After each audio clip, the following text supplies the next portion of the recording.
Hello and welcome to all my dear friends and subscribers on the Cricket Happening Show, the daily cricket show.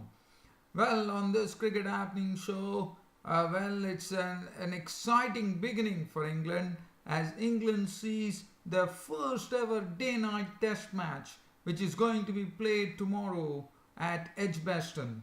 And I'm sure people are all is waiting for that to happen as England, as I said, are going to get the first taste of a day night test match which is going to be played for the first time in England with a pink ball. West Indies, on the other hand, and I will be doing a preview of this first test match which is coming up between England and West Indies. So that is something which is on the high on the agenda and will occupy a lot of time. The other thing, Caribbean Premier League yesterday, we saw what a wonderful match that happened in the Caribbean Premier League where the St. Lucia Stars, led by captain Darren Sammy, once again faltered as they still were kept winless in the Caribbean Premier League by Jamaica Thalabas, with McCarthy, the youngster, showing a lot of pluck and determination to carry them home. But first, and we'll also have a look at some cricket news. But first, we are heading for the first test, that first day-night fixture ever to be played in England, as history will be made in England tomorrow at Edgbaston when England take on the West Indies. Now, let's have a look at West Indies. Now, West Indies are someone who have already had a taste of day-night cricket. They know what it is. They have played with the pink ball. And let's see their records as to what they have done. England are definitely rookies as far as this is concerned. There is no doubt about it because the day-night fixture, this is the first ever time, first time ever that a day-night England are going to be part of a day-night test match.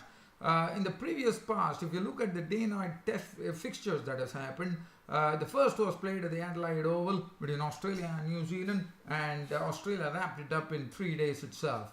The second one was played when West Indies had their first taste of day-night cricket, and that was day-night test match cricket, as it was a match where Azhar Ali of Pakistan and West Indies played this day-night fixture, and Azhar Ali scored a triple hundred in the first match that Pakistan were playing as far as day-night. So he definitely holds, Azhar Ali definitely holds a proud record in his name of being the first centurion, and that too a triple centurion. So that is mighty, I would say.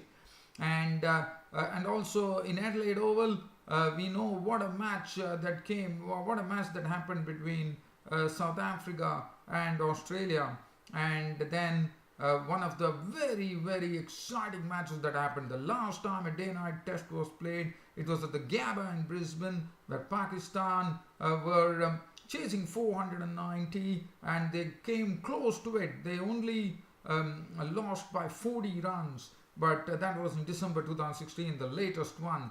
So now let's talk about the pink ball. Well, the pink ball, basically, one could say that West Indies are more experienced in this arena because they've already played day-night test cricket, and as far as West Indies, even in the previous game that they had a day-night fixture which they happened, so they definitely have got the hang of things, and West Indies to me are more I would say they are more suited right now, but it is not something that England can also adapt themselves pretty quickly, but West Indies definitely know what that pink ball can do. So in the pink ball match at Derby, as they played, there were 2 centuries. The Kyle Hope brothers making a century, Roston Chase, Kieron Powell. So they are coming on to some very good batting that they had, a good batting workout that they had against Derbyshire. Definitely the Derbyshire bowling attack was not very strong, no doubt about it. But it's not, I don't think one should be reading into that. It's all about how you shape up, and West Indies have shaped up very well. So they are going in for this day-night test match with a lot of confidence here, no doubt about it. And also for West Indies, let's have a look at the squad here. Craig Brathwaite, they would be led by Jason Holder, the captain, a very intelligent captain, Jason Holder. West Indies, definitely the batting is looking good from Brathwaite, has not really got through, but other than Kieran Powell is coming as he had 100 in the match against Derby, and Craig Brathwaite and Kieran Powell will open the innings. And then the Hope brothers, now that is given some confidence to Kyle Hope as well. Shai Hope is a very consistent player, but Kyle Hope, after scoring a century, would also feel pretty refreshed here. So the Hope brothers and Roston Chase, one knows about Roston Chase. Roston Chase is a wonderful all-rounder for West Indies. He has also hit a century. Jermaine Blackwood is the other exciting player. And then Shane Dowd is the wicketkeeper batsman from the West Indies. Also definitely plays a good hand with the bat every time he comes to the crease. Jason Holder himself, who is an all-rounder. And then we come to the bowling. Now Kemar Roche, when he started, he came on, made his comeback match when he actually came back and played his first tour match against the side. He really played well. So Kemar Roche would like to bring that form, his A form, into the picture. Shannon Gabriel has been a sort of a weak link. Shannon Gabriel was struggling in this in the match against Derbyshire, where he bowled a lot of no balls, and one was really concerned with Shannon Gabriel, how he's going to stand to the test. But they are the new ball bowlers. The new cherry will be in the hands of Kemar Roche and Shannon Gabriel, and one only wishes that Shannon Gabriel really hits the straps pretty quickly. That will really help matters, because I think Kemar Roche and Shannon Gabriel form a very awesome opening pair. And Shannon Gabriel, let me tell you, is a wonderful bowler. I mean, he can really make the ball talk, and also he has some very good pace as well. So he is someone to really contend with, and one only hopes for this day-night test match which is coming up tomorrow with the pink ball, that Shannon Gabriel changes his luck and starts bowling in the right areas. And Devendra Bishu, whether they are going to play Alzari Joseph or Devendra Bishu, that is left to question. I would rather say that they might go for Alzari Joseph. Alzari Joseph is also looking in pretty good bowling form here. He has been pitching the ball well, and I think they should be going with a three-pronged pace attack, because if at all they need spin, they have it in the form of Roston Chase. So one has to wait and watch as to what really West Indies are contemplating. Now, as far as England are concerned, now England, just before this day-night test match has started, there has been a lot of talks going on with the players making their comments as to what is going to happen, because there is something, there is a sort of an unknown territory for England, because it's the first time they are playing a day-night test match in history, and besides, even with the pink ball. So definitely there was a lot of talk going on. They wouldn't know how the ball is going to behave, what is really going to happen, how they're going to be able to sight the ball, and a lot of things were going on in their mind. So let's have a look at the England team. Well, Alistair Cook, a man who has tons of runs for England, and a pretty relieved man that he's not the captain of the England team now. And Alistair Cook has had 12 partners in the past, 11 partners I suppose, and we are going to see the 12th opening partner for Alistair Cook now, and he's going to be Mark Stoneman. So Mark Stoneman, who was definitely expected to make a debut when England were playing with South Africa, couldn't, but now he gets the opportunity, and I'm sure he wants to grab it with both hands. Mark Stoneman. So Mark Stoneman and Alistair Cook will open the innings. Tom Wesley is an exciting cricketer, no doubt about it. One has seen that he has a good, he's very good through the offside, and he's one who really likes to get into business right away. And Joe Root, the captain, is definitely, already had his maiden, he has opened his account with a test series win over South Africa, which probably happened after quite a long time. But Joe Root had the proud privilege of being the victorious captain of the England team, and that too, this was his maiden test series as captain. So England are coming with a lot of confidence, the only difference being that it's day-night test cricket with the pink ball, so something different. David Mallon, who has been persisted with, even though he failed in 2 matches against South Africa, one has to wait and watch as to what he can bring to the table. Ben Stokes, well, we know this mercurial all-rounder always is someone who is always in the thick of things. And Johnny Bairstow, let me tell you, he's in some great form with the bat. Ben Stokes too, and Ben Stokes and Johnny Bairstow can play some real aggressive cricket when the time comes. And when Moeen Ali, what to talk about Moeen Ali, the man of the series against South Africa, the way he has batted, the way he has bowled, he fielded. I mean, Moeen Ali is a complete package, and he's coming on in some great form right now when he takes on the West Indies. Toby Roland Jones already shown, has proved his mettle, I would say, right in the beginning when he, on his test debut, he took 4 South African wickets.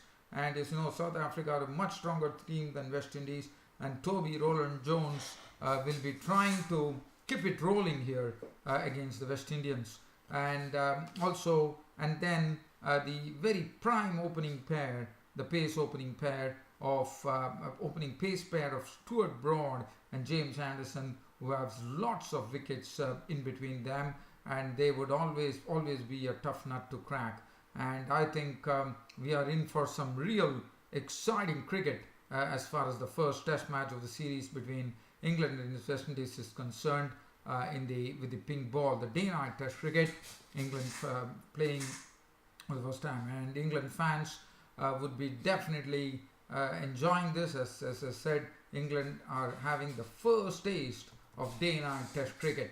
And I'm also told the surface that is going to be used, they say that in 2015 this surface where Aussies were bowled out for 136, and it's also news that there could be something in it for the pacers and seamers to keep them interested. So all in all, as I said, it's an unknown arena in which England are right now, but I don't think it's going to take much time for them to adjust to it. It's only a matter of just getting there, adapting themselves, and slowly making some slight adjustments, and slowly they will be getting into the groove. But definitely West Indies have a bit, I won't say an edge, but definitely they are the ones who have already had the taste, so they have nothing to worry, and they'll be marching there with confidence with the current form that they've shown in all the tour matches. And as you know, their manager Joel Garner, the former bowler, Joel Garner, the tall guy, and also known as Big Bird when he was in his prime, he is someone who has said that let England not take West Indies lightly, and West Indies can really surprise, and one hopes those surprises are really in store when in the day-night test match with the pink ball tomorrow at Edgbaston. Well, other than that, so now let's leave from here and get on to some Caribbean Premier League news. And Caribbean Premier League, there are no matches happening right now, but I can tell you the match that happened yesterday was between St. Lucia Stars and Jamaica Talawas. St. Lucia Stars, they lost Charles and Watson early, but what a partnership from Andre Fletcher, who slammed an unbeaten 84 of 53 balls, 7 fours and 4 sixes, and Samuels 54 of 36, 2 fours and 4 sixes. But after getting such a wonderful platform at 133 in the 16th over, one would have expected the St. Lucia Stars to go to 200, but on the other hand, it was a total collapse from that time. They lost 6 wickets from some 30 odd runs, which was very sad, as Darren Sammy failed with the bat, Mayers, everybody, Jesse Ryder couldn't do anything, and 173 for 7 was what the St. Lucia Stars ended up with. And the bowling, 3 for 27, Sammy was very good, 2 for 37 for Keswick Williams, 2 for 36 for Powell. In Jamaica Talawas, well, they started off, Phillips started off in right earnest, showing his real aggression there by slamming 32 of 21 balls, 4 fours and 2 sixes. Rendell Simmons making 17 of 18, 1 4, 1 6. But and suddenly when they lost Sangakkara, Powell and Fu, they were really in some lot of pressure. With Roman Powell gone, run out for 6, and Jonathan Fu out for 22. But Andre McCarthy totally turned it on with a wonderful innings. What a knock from Andre McCarthy. Just bided his time, waited for the loose delivery, and then in the company of Imad Wazim, who contributed a very useful and unbeaten 18 at that of 9 deliveries with 3 fours. He took the team to victory, thus denying St. Lucia Stars a single point in the Caribbean Premier League, denying them the win, the elusive win that they're looking out for, the first win, I would say. So Dan and Sammy's men were absolutely crestfallen. Andy McCarthy absolutely snatching them away from the St. Lucia Stars, and Jamaica Talawas won the match they won the match by 5 wickets. Andy McCarthy, this youngster, was a pocket of dynamite, not out 61, just 37 deliveries, 3 fours and 4 sixes. And Mayors had none for 37, none for 31. Taylor, Clenahan 1 for 39 is costly. Shillingford 1 for 21 did his job pretty well compared to other bowlers. 3 overs 30 for TK Patel and Eamon Samuels, 3 overs 1 for 19. And there was no doubt that Andy McCarthy was named man of the match. And what an innings from Andy McCarthy. Absolutely snatched the game away from the St. Lucia Stars. Probably St. Lucia Stars thought that this was the time for them to win, but they also faltered in the batting arena, which really left them absolutely rudderless. Well, dear fans, subscribers, so this is as far as the Caribbean Premier League is concerned. I'm just going to see whether there is any cricket news that I can share with you. I can say one thing, that the Indian coach Ravi Shastri has mentioned that in the 2018 World Cup, the concentration, he wants India to be the best fielding side in the World Cup. So the most of the Shastri has already hinted that there will be more concentration on Indian fielding, and also mostly on Indian fielding, the catching, the ground fielding, and also physical fitness will be remaining paramount. So that's what is coming from the Indian coach Ravi Shastri for the 2018 World Cup. Well, dear fans, I'm not going to take much of your time here. It's about time for me to actually say good night to you all on this daily cricket show, but promising you keep an eye on the cricket happenings. I'll be back with the first day match summary on the first day night test match ever played in England with the pink ball. England take on the West Indies at Edgbaston in Birmingham. Thanks for your company and thanks for watching Cricket Happenings. It's good night from here.